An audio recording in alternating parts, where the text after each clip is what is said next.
How's it going, everybody? Mr. Holton here, and we just got an absolute bombshell of a revelation about Bioware and their past few years. Yesterday, Jason Schreier of Bloomberg published probably the most detailed report we've seen on what actually went wrong with Dragon Age: The Veilguard. And there is some Mass Effect stuff sprinkled in here too. And surprisingly, it's kind of positive, and we'll get to that later. But after reading through the report, yeah, a lot of stuff starts to make sense. When Veilguard first launched back in November, things didn't really seem too bad at first. After years of delays and messy development, Bioware finally managed to release the game, and reviews were fine, at least on release day. Sales on Steam looked pretty solid in those first couple of days, and you could kind of feel like maybe, just maybe they would have pulled it off. But according to Schreier, the mood inside Bioware shifted pretty fast once players got deeper into the game. That early momentum started fading and word of mouth wasn't great. Some reviews, like that of SkillUps, dropped some crazy bangers like every conversation sounds like Ajar is in the room. And so the fire rapidly started spreading. Now, considering how much pressure was already riding on this project after Andromeda and Anthem, people internally started getting nervous pretty quickly. Then shortly after Christmas, EA made it official. Veilguard had only reached 1.5 million players, which was about half of what they had originally projected. And this doesn't even provide a sales figure, only the number that it reached. On top of that, their big sports release for the year also underperformed, which only made things worse. EA stock ended up taking an 18% hit basically overnight, and that is pretty big. Now, EA CEO tried to spin it a little, saying that the launch was high quality and those who did play seemed happy, but come on, man. Missing 50% of your sales target is pretty bad, no way how you try to slice it. Now, after the sales miss, things inside Bioware shifted really quickly, and according to Bloomberg, EA didn't waste much time making cuts. Right after lowering their sales forecast, EA laid off a chunk of staff at Bioware's Edmonton office, and a lot of the remaining developers were reassigned to other EA teams. And while considering how long that Bioware and Edmonton has been tied together, this one was pretty bad. This was the studio's home for over 30 years, but now EA isn't even calling it Bioware Edmonton anymore. They've rebranded it into some generic EA hub for staff in the area. At this point, Schreier reports that only a small team remains, just a few dozen people, most of them now working on the next Mass Effect project, which is, well, not news to most of you. But this is really where the bigger questions start to hang over Bioware's future. Because as Schreier points out, Bioware has never been one of EA's main moneymakers, which mainly comes from its sports franchises and shooters like FIFA, Madden, and Apex, and even at its peak, Bioware was only contributing about 5% to EA's annual revenue. 5% of their total revenue. So when you add all this up, the sales miss, the layoffs, and EA already moving core people away from the studio, it's not difficult to imagine a situation where Bioware just slowly and quietly fades out of existence. Now, at one point, Schreier's article really starts unpacking why things fell apart, and well, there wasn't just one problem. Actually, it was like a huge chain of cascading events. For starters, there was the obvious stuff. We all remember the weak marketing, then there was the word of mouth that got worse as more people played, and of course the massive 10-year gap since Inquisition. Which, well, that kind of time between releases makes it really tough to keep up the franchise momentum. But the real mess here, at least according to everybody that Schreier has talked to, was how the project kept getting rebooted over and over again. Originally, this was supposed to be a smaller story-driven single-player Dragon Age, kind of, going back to Bioware's roots. But then EA stepped in and wanted to turn it into a live service multiplayer game to chase the Destiny model.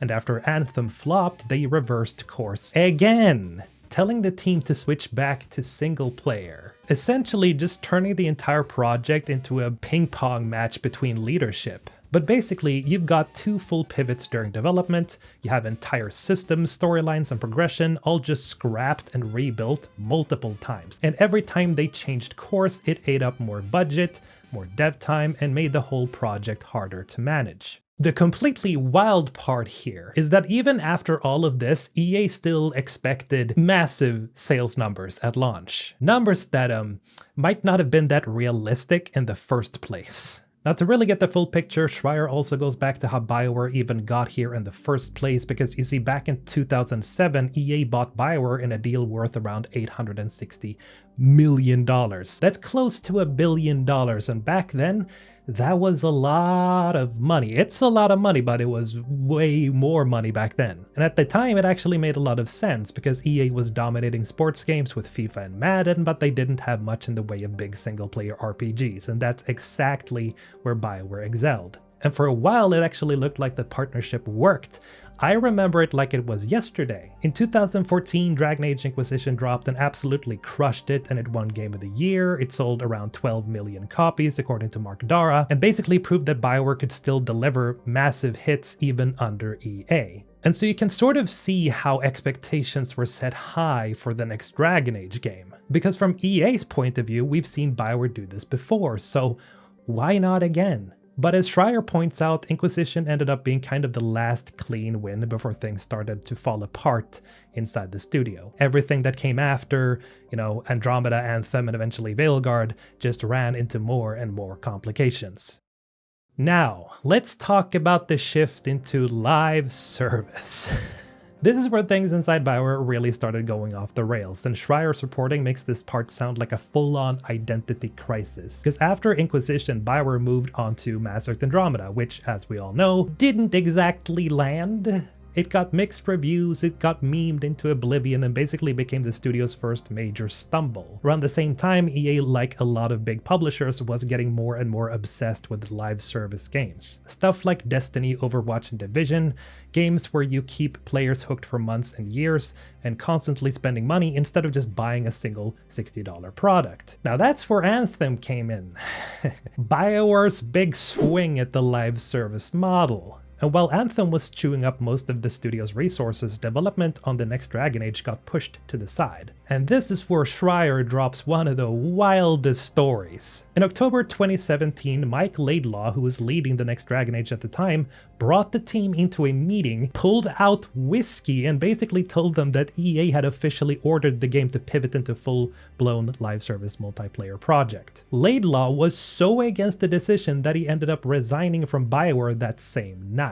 Holy shit. He just pulled out the whiskey bottle. It's like from a movie scene. That is insane. But you can also kind of understand why. According to Mark Dara, when EA pushed for live service, their response internally was basically, we don't know how to build this kind of game, but they were told to anyway. That's when development shifted into this new version, codenamed Morrison, and the tone shifted too, as Schreier describes it as going for more of a pulpy, light-hearted vibe, which felt like a better fit for multiplayer, but was already pretty far removed from what Dragon Age fans were used to. And so now we're deep into the Morrison phase, where Dragon Age had officially gone full-on live service. At this point, pretty much everything that defined the older Dragon Age games was getting stripped down or redesigned to fit the multiplayer model. Tactical combat was replaced with pure action gameplay, the big one-time story decisions the series was known for was completely gone. Instead, they focused on replayable missions you could run over and over again, either solo or with friends. And because it was multiplayer, a lot of design limitations were baked in. Important characters couldn't die because they had to be around for everybody's persistent world. The narrative couldn't branch out too much because you can't have people in the same co-op missions on completely different story paths. The more they leaned into the live service structure, the harder it became to build anything that even remotely resembled a classic Bioware RPG. Schreier even says that some developers inside the studio started joking that they were basically building Anthem with dragons. Self-awareness, I love it. But if you've played Anthem, you know exactly why that kind of comparison is, well, not great. And the worst part? They already knew Anthem didn't work, but they were stuck building a system that felt like they were walking straight into the same hellfire all over again. As if things weren't bad already, 2020 hits, the pandemic. According to Schreier, development was already in a rough place by this point, but COVID just added another layer of disruption on top of everything else. But the bigger shakeup came after. In December 2020, both Casey Hudson, who had returned as studio head, and Mark Dara, who was still overseeing Dragon Age, ended up leaving the company completely. So now it was completely headless. But then Gary McKay stepped in as the new studio head, and that's when another massive shift happened. McKay and the remaining leadership finally started asking the question that probably should have been asked way earlier: does this game even play to Bioware's strengths anymore? They were building a live service game when Bioware's entire reputation had been built around single-player narrative RPGs. That's when they made the choice to pivot again. Are you serious? This time fully back to single-player, and on paper that sounds like exactly what we had been hoping for. But, as Schreier makes it clear in the article, this was not a proper reboot. They didn't get to throw everything out and start fresh. Instead, they had to rebuild a single-player Dragon Age on top of the systems that had originally been built for multiplayer, and EA gave them 18 months to pull it off. For a huge narrative RPG with world-building storylines, choices, companions, that kind of deadline is, and well, to put it bluntly, fucking insane. You're basically building a full RPG while dragging around all the old baggage from the live service version that was never really designed for this kind of game. Anyway, now they're locked into single player again. But like Schreier explains, this wasn't some clean reboot where they could sit down, take their time, and plan out a proper Dragon Age story. They basically had to Frankenstein everything together with the old parts that they had already built for the multiplayer version. And because of that, almost every decision they made was influenced heavily by time. Schreier says that the dev team kept designing as if the release date was always right around the corner. They'd make compromises just to get systems functional, and then figuring they'd have no time to circle back and refine anything later. But then, like clockwork, the game got delayed. And by that point, they were stuck with a bunch of half-baked design decisions that couldn't be undone anymore. They'd already committed too much development time into things they knew weren't ideal, but they couldn't afford to tear down and rebuild. Now, the biggest victim here was obviously player choice, which, well, is kind of the point of a Bioware game. Schreier points out that because of the game's original multiplayer design, there just wasn't enough room for meaningful choices and consequences. The branching paths, companion decisions, faction politics, that stuff barely made it in, if at all, really. Now, Schreier gives one example, because there's a big choice where you decide which of the two cities to save from a dragon attack, but downstream, nothing really changes in the story. I mean, it's technically a choice, but it doesn't have that kind of ripple effect that I would expect from a Bioware game. Like, the game gives you these moments where you think you're making big decisions, but a lot of them unfortunately just feel kind of hollow. Like they exist because they had to tick a player choice box. Anyway, at this point the project was really struggling, and this is where EA decided to bring in backup because they pulled in part of the team working on the next Mass Effect to help get Veilguard over the finish line. And now you might think that this sounds like a good idea, and it kind of was, looking at it retrospectively. It's all Bioware, right? But inside the studio, this move apparently caused a lot of friction. Schreier explains that the two teams had pretty different work cultures. The Dragon Age team was described more as a pirate ship, creative, sometimes a bit chaotic, figuring things out as they went. Meanwhile, the Mass Effect crew ran more like an USS Enterprise, highly structured, very top-down, and very command-driven. And so when the Mass Effect team came in, they pretty much just took control. Schreier says that they openly criticized a lot of the work that had already been done, started cutting the original Veilguard leads out of meetings, and basically ran things their own way from that point forward. Wow. On one hand, that sounds kind of shitty, but on the other, it actually sounds like it was for the better. Because you see, the funny thing is, some of this takeover actually helped improve on Dragon Age the Veilguard. Schreier reports that the Mass Effect team helped build new scenes, including the stronger emotional finale that most of us actually liked. And as I mentioned in my review, I think the ending of Dragon Age the Veilguard is probably the best thing about it. It's high tension, it has a lot of action, it has a lot of serious vibes, it's like a complete tonal shift from a lot of the other areas you played through the game. It's very different, but it's also very good in comparison to the rest of the game. But obviously this created even more frustration for the original Dragon Age leads, because for months they had been told that there wasn't enough budget to add scenes like that. But suddenly, once the Mass Effect team was in charge, those same resources somehow became available. And well, to be fair, it's not that hard to see why they got pissed off. Still though, it's hard to say exactly the reason for this. I would imagine that there was a good reason for this, but you never know.